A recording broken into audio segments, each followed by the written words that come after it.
لله الذي هدانا لهذا وما كنا لنهتدي لولا أن هدانا الله. أشهد أن لا إله إلا الله وحده لا شريك له لا نعبد إلا إياه وأشهد أن محمدا عبده ورسوله لا نبي بعده. اللهم فصل وسلم وبارك على سيدنا محمد وعلى آله وأصحابه ومن تبعهم إلى يوم القيامة. أما بعد فيا عباد الله، أوصيكم ونفسي بتقوى الله وطاعته لعلكم تفلحون. فقد قال الله تعالى في كتابه الكريم: أعوذ بالله من الشيطان الرجيم: يا أيها الذين آمنوا اتقوا الله حق تقاته ولا تموتن إلا وأنتم مسلمون. Sadaqallahul Azim. Hai orang-orang yang beriman, bertakwalah kamu kepada Allah dengan sebenar-benar takwa, dan janganlah kalian mati kecuali dalam keadaan tunduk, patuh, taat dan setia dengan ajaran yang dibawa oleh Nabi Muhammad SAW. Itulah maknanya kamu menjadi muslim yang sejati. Ma'asyiral muslimin, sidang jamaah Jumat yang dimuliakan, dirahmati dan dikasih sayangi Allah. Bersyukur kita kepada Allah dengan mengucapkan alhamdulillahirabbil alamin. Bersolawat kita kepada Nabi kita Muhammad sallallahu alaihi wasallam dengan mengucapkan Allahumma salli wa sallim wa barik ala sayyidina Muhammadin wa ala ali sayyidina Muhammad. Selaku khatib, saya berwasiat kepada diri saya dan kepada kita semuanya, marilah kita meningkatkan keimanan dan ketakwaan kita. Sisa-sisa kehidupan yang masih Allah berikan kepada kita, hakikatnya adalah kesempatan yang masih terbuka lebar bagi kita untuk mengumpulkan sebanyak-banyaknya bekal. Karena sebenarnya tempat kita bukan di sini.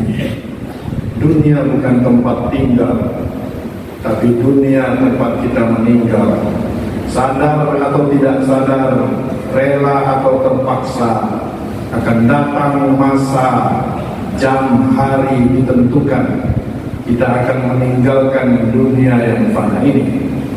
Begitu kita mendengar nanti diumumkan telah meninggal dunia si fulan bin si fulan, artinya bukan hanya rumahnya yang dia tinggalkan, bukan hanya hartanya yang dia tinggalkan, bukan hanya bisnisnya yang dia tinggalkan, bukan hanya anak istrinya yang dia tinggalkan, tapi dunia ini dia tinggalkan.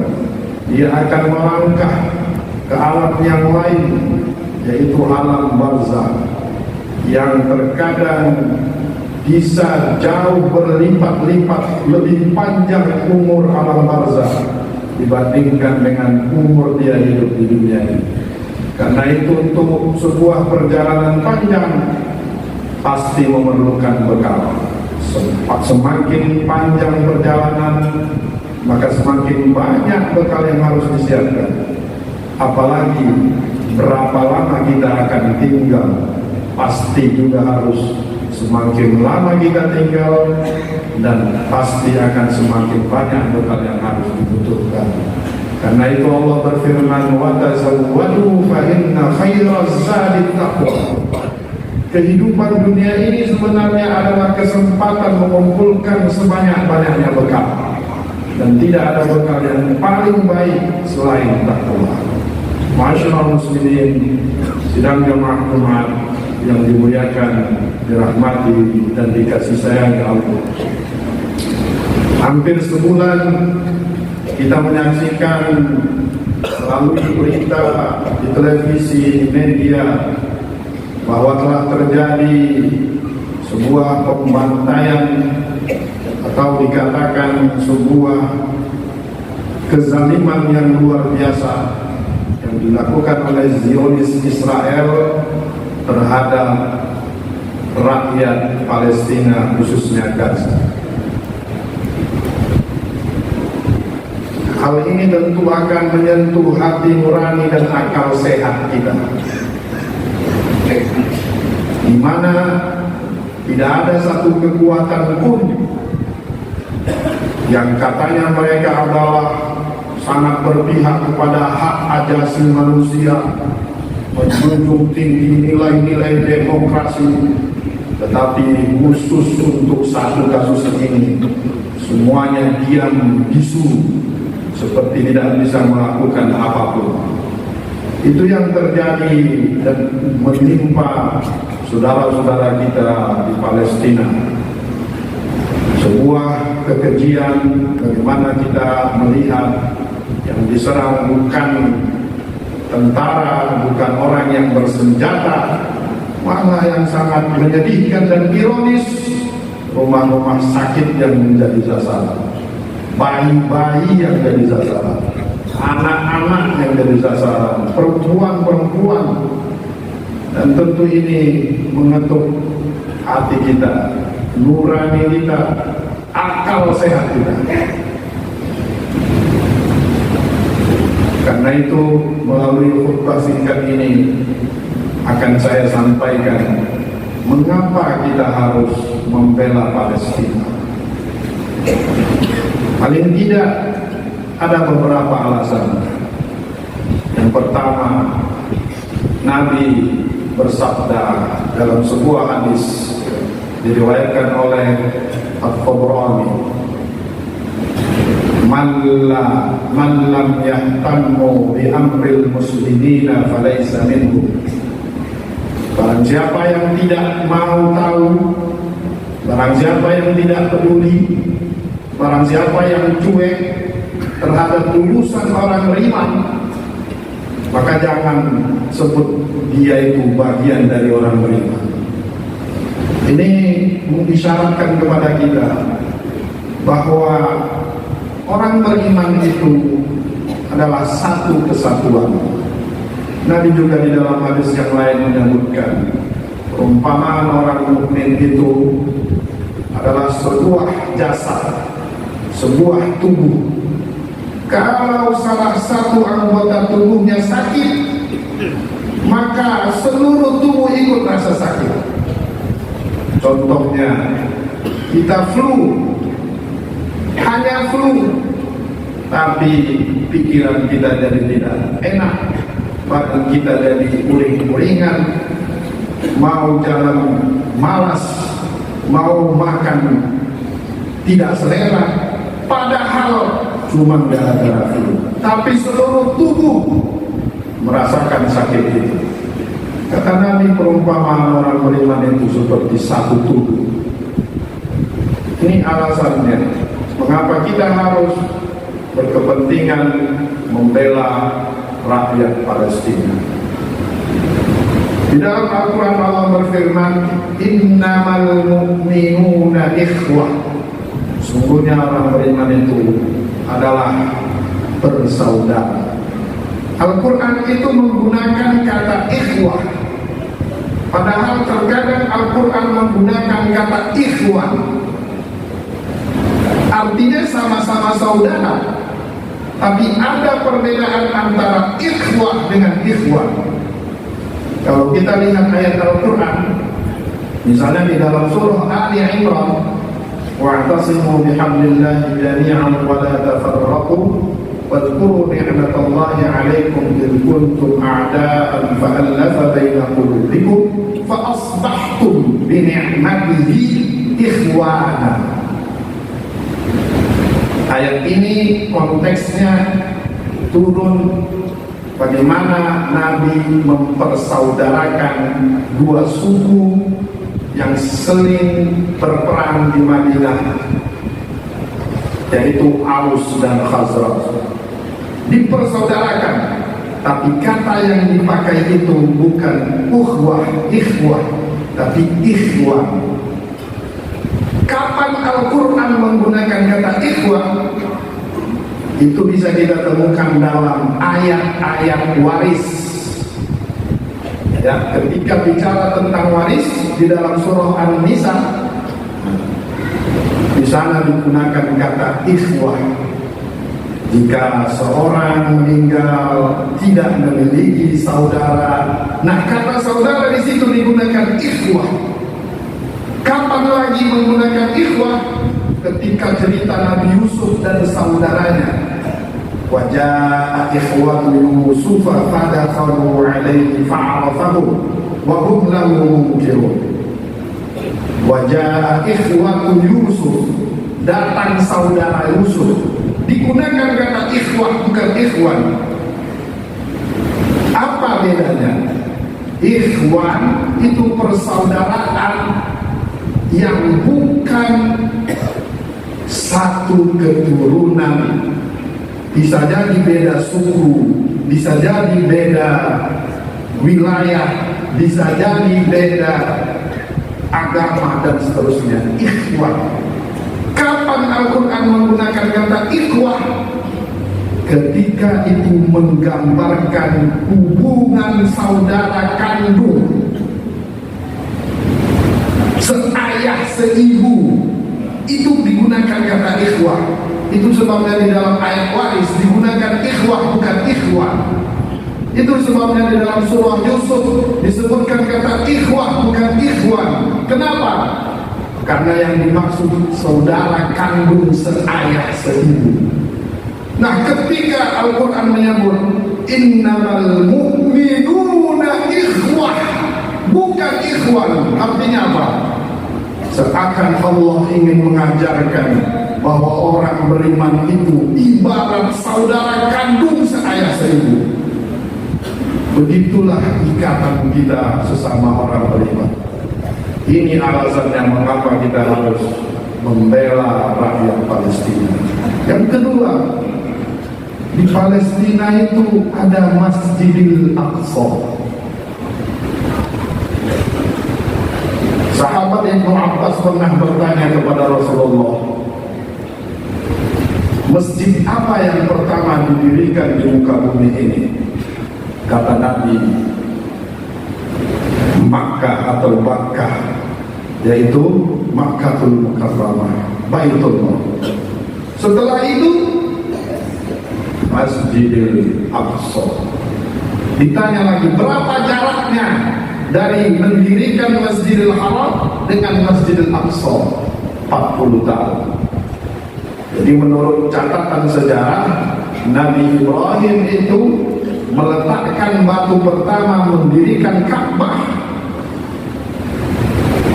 yang kemudian itu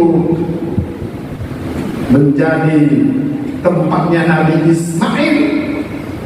40 tahun kemudian dia mendirikan Masjidil Aqsa. Disitulah Nabi Ishak dan keturunannya yang banyak. Dari keturunan Nabi Ishak ini yang kemudian tumbuh lahir di sekitar Palestina. Palestina itu dulu disebut Syam, ya. Nabi itu, kalau kita membaca surah Quraisy, ila fihim rihlatash syita'i was-shayf. Nabi itu berdagang dari Syam ke Yaman, ya. Dua negeri ini sering didatangi oleh Rasulullah dalam berdagang. Sejak umur Nabi SAW sekitar 21 tahun sampai 40 tahun, 19 tahun Nabi berdagang ke Syam dan ke Yaman. Syam itu pecah menjadi 4 negara: Yordania, Lebanon, Syria, dan Palestina. Jadi Palestina itu adalah Syam yang dulu sering dikunjungi oleh Nabi SAW. Dan yang menjadi keprihatinan kita, Zionis Israel telah mengobrak-abrik Masjidil Aqsa dan tidak bisa lagi orang secara bebas masuk ke dalam Masjidil Aqsa untuk sujud beribadah di sana. Ini keprihatinan kita. Mengapa kita harus membela Palestina? Karena di situ ada Masjidil Aqsa. Kalau kita baca hadis, banyak sekali hadis yang menjelaskan tentang keutamaan Masjidil Aqsa. Kita selalu dengar ada hadis, ya, la tashuddur rihal illa ila thalathati masajid. Tidak dianjurkan bepergian kecuali ke 3 masjid, kata Nabi. Kunjungilah Masjidil Haram, kunjungilah masjidku Madinah, dan kunjungilah Masjidil Aqsa. Dan hadis lain lagi, keutamaan sholat di Masjidil Aqsa itu sama dengan 50 kali dibandingkan di tempat yang lain. Doa Nabi Sulaiman ketika dia menjadi nabi dan rasul di Palestina itu berdoa, ya Allah, jadikanlah orang yang sholat di Masjidil Aqsa ini keluar dari sini seperti bayi yang baru dilahirkan dari ibunya. Dan doa itu dikabulkan Allah SWT. Nah, kalau ini yang ingin direbut, kalau ini yang menjadi tujuan dari Zionis Israel, maka tidak ada alasan untuk kita menganggap ini bukan masalah kita. Jangan anggap ini hanya masalah orang yang jauh di sana, tapi ini juga masalah kita. Ada Masjidil Aqsa yang harus menjadi tanggung jawab kita. Yang ketiga, berdasarkan konstitusi kita di dalam pembukaan Undang-Undang Dasar 1945 dengan tegas, pendiri bangsa ini mengatakan bahwa kemerdekaan adalah hak segala bangsa, dan karena itu penjajahan di atas dunia harus dihapuskan karena tidak sesuai dengan pri kemanusiaan dan pri keadilan. Dan ini dilaksanakan baik ketika Presiden Soeharto dan seterusnya sampai sekarang. Rakyat dan bangsa Indonesia tegak lurus dengan pembukaan Undang-Undang Dasar 1945 bahwa Palestina harus dibebaskan dari penjajahan Zionis Israel. Dan kita sebenarnya berhutang budi. Dulu awal-awal tahun 1945, ketika belum ada yang mengakui kemerdekaan kita, ada ulama dari Palestina yang bernama Ali Husseini, dengan membantu menyebarkan berita kemerdekaan Indonesia ke seluruh dunia. Dulu ulama-ulama Palestina memberikan bantuannya, menyiarkan kemerdekaan Indonesia ke seluruh dunia melalui diplomasinya. Pada saat belum ada orang yang mengakui kemerdekaan kita, dan saatnya kita juga harus melakukan hal yang sama. Apa yang bisa kita lakukan? Paling tidak ada 3. Mungkin secara fisik kita tidak bisa langsung terjun membela atau ikut perang, tapi paling tidak ada 3D, yaitu donasi, kedua dakwah, yang ketiga doa. Kalau kita punya kelebihan rezeki, mari kita sumbangkan, kita salurkan untuk saudara-saudara kita yang terzalimi di Palestina. Melalui dakwah kita siarkan, kita ajak, kita galang kekuatan umat untuk menyuarakan di tengah-tengah bungkamnya akal sehat dunia. Yang ketiga, tentu kita tidak punya kekuatan selain berdoa. Ad-du'a silahul mu'min. Doa itu senjata orang beriman. Kita yakin dengan janji Nabi SAW, akan datang nanti masanya di mana kalian melihat orang-orang Yahudi itu akan lari tunggang langkah sampai mereka bersembunyi di balik-balik batu, sampai batu itu sendiri berbicara, ini dia orang Yahudi. Itu tanda-tanda akan datangnya akhir zaman dan kiamat. Tapi kita tidak tahu kapan itu akan terjadi. Wallahu a'lam bishawab. Mudah-mudahan khutbah yang singkat ini akan memberikan wawasan tambahan keimanan kepada kita, sehingga kita mampu melakukan apa yang bisa kita lakukan sesuai dengan kadar kemampuan kita. Mudah-mudahan Allah memberikan pertolongan kepada saudara-saudara kita di Palestina dan memberikan kekuatan keimanan dan keislaman kepada mereka. Sebenarnya mereka bisa saja keluar dari negerinya, bahkan ditawari tanahnya itu triliunan kalau mau, tapi mereka memilih untuk diam di situ dan mati di situ karena ada tanggung jawab membela Masjid Al-Aqsa. Dan itu yang menjadi tanggung jawab kita semua. Mudah-mudahan Allah memberikan taufik hidayahnya. Amin ya rabbal alamin. Bismillahirrahmanirrahim. Wal 'asri innal insana lafi khusr illa alladhina amanu wa 'amilus salihati wa tawassaw bil haqqi wa tawassaw bis sabr. Barakallahu li wa lakum fil Qur'anil 'azim. Wa nafa'ani wa iyyakum bima fihi minal ayati wadh dhikril hakim. Wa taqabbala minni wa minkum tilawatahu innahu huwas sami'ul 'alim. أقول قولي هذا وأستغفر الله العظيم لي ولكم ولسائر المسلمين والمسلمات والمؤمنين والمؤمنات فاستغفروه إنه هو الغفور الرحيم.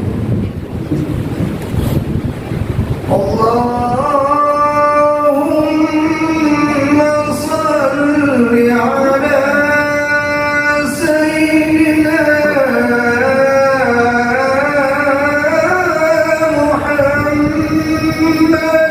وعلى آل سيدنا محمد. الحمد لله الذي جعل في السماء بروجا وجعل فيها سراجا وقمرا منيرا. أشهد أن لا إله إلا الله وحده لا شريك له وأشهد أن محمدا عبده ورسوله داعيا إلى الله بإذنه وسراجا منيرا. اللهم فصل وسلم وبارك على سيدنا محمد وعلى آله وأصحابه ومن تبعهم إلى يوم الدين. أما بعد فيا عباد الله، أوصيكم ونفسي بتقوى الله وطاعته لعلكم تفلحون. وقد قال الله تعالى في كتابه الكريم: أعوذ بالله من الشيطان الرجيم، إن الله وملائكته يصلون على النبي يا أيها الذين آمنوا صلوا عليه وسلموا تسليما. اللهم صل على محمد وعلى آل محمد كما صليت على إبراهيم وعلى آل إبراهيم وبارك على محمد وعلى آل محمد كما باركت على إبراهيم وعلى آل إبراهيم في العالمين إنك حميد مجيد.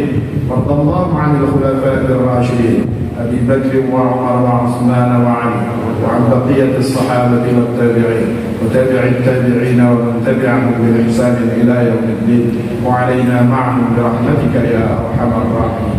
اللهم اغفر للمسلمين والمسلمات والمؤمنين والمؤمنات الأحياء منهم والأموات إنك سميع قريب مجيب الدعوة. آمين يا الله يا قاضي الحاجات.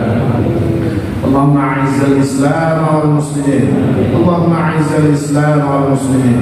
اللهم انصر إخواننا المجاهدين المستضعفين في فلسطين، اللهم انصر إخواننا المجاهدين المستضعفين في غزة. اللهم عجل بنصرهم، اللهم عجل بنصرهم يا رب يا مولانا يا رب العالمين. اللهم أصلح أحوالنا وأحوال المسلمين، اللهم اشفنا واشف مرضانا ومرضى المسلمين. اللهم اصلح شباب المسلمين، اللهم اصلح نساء المسلمين يا رب يا مولانا يا رب العالمين.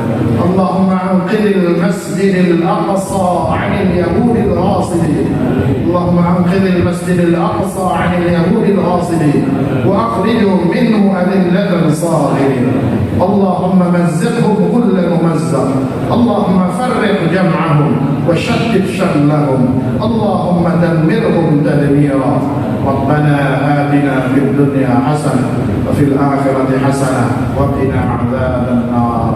عباد الله، إن الله يأمر بالعدل والإحسان وإيتاء ذي القربى وينهى عن الفحشاء والمنكر والبغي يعظكم لعلكم تذكرون. فاذكروا الله العظيم يذكركم واسألوه من فضله يعطكم ولذكر الله أكبر.